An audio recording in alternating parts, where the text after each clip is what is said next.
I-album kaTencane eyenza hlakhulu laphana online ethi awuyiphumuze. Last week sagcina singafikanga la kwi-channel ukuzoveza ukuthi umsebenzi wakhe weviki wahamba kanjani. Sibuyile kodwa ke soku-eda-ke lokho. Last week uTencane i-album yakhe after 7 days laphana ku-Spotify yakwazi ukuthi ishaye 1.7 million wama-streams lapha ngeviki lokuqala, okwenza ukuthi kube i-album yokuqala ka-2026 ukuthi yenze lokho, not iphume ngo-2025.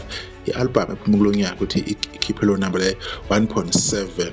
Kwase kuthi iviki lesibili-ke okuyilokhu abantu engifuna-ke bekubheke ukuthi yena-ke ibisikhuphuka-ke yadabisha-ke iy'namba zayo yathi-ke 2.3 million wama-streams evikini lesibili, okwenza ukuthi ikhuphukele ku-number 1 laphana-ke ku-Spotify. Ingoma iku-number 1, album nayo iphezulu. So niyabona uTencane usebenza kangakanani. Lokho okwenza ukuthi uTencane ajoin abantu abanjengoSminoff okuyi-Rush Hour ukuthi ihlale phezulu as a weekly album chart.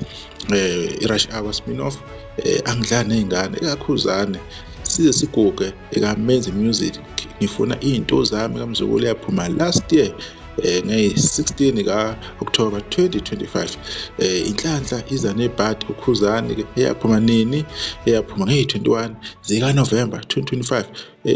Umuntu ke wesihlanu owumculo kwenza lokho kwase kuba uye kuTencane ngengoma ethi-ke nothi ngengoma i-album ethi awuyiphumuze-ke. I-album yakhe iphume ngeyi-13 kaFebruary ke kulo nyaka lo 2026. So okunye-ke okuvelele ukuthi yena ingoma kaTencane ethi ukhethe mina iphinde yaqeda usuku lwesithathu kulandelana ihleli phezulu ey'ngomeni ehamba phambili kwi-top 50 la eSouth Africa. Itholeke ama-streams awu-139 nangaphezulu, imfalakahlana leyo okungama-streams amakhulu selokhu aqala ukuthi yena ingoma yakhe yenze kahle-ke online. Usespende-ke iy'nsuku eziwu-3 asithembe ukuthi uzojoyina-ke abantu abanjengofeza, abantu abanjengoMafikizolo, abantu abanjengoMzukulu, ukuthi na ehlala isikhathi lapha phezulu, cause lokho kuzokhombisa ukuthi umsebenzi wakho uyakhula ngendlela esimangalisa. Abantu bawuthandile umsebenzi kaTencane, baya-appreciate, baya-enjoy, judging by indlela umsebenzi wakho okhuphuka ngayo, because abanye abantu babeyijoyina i-album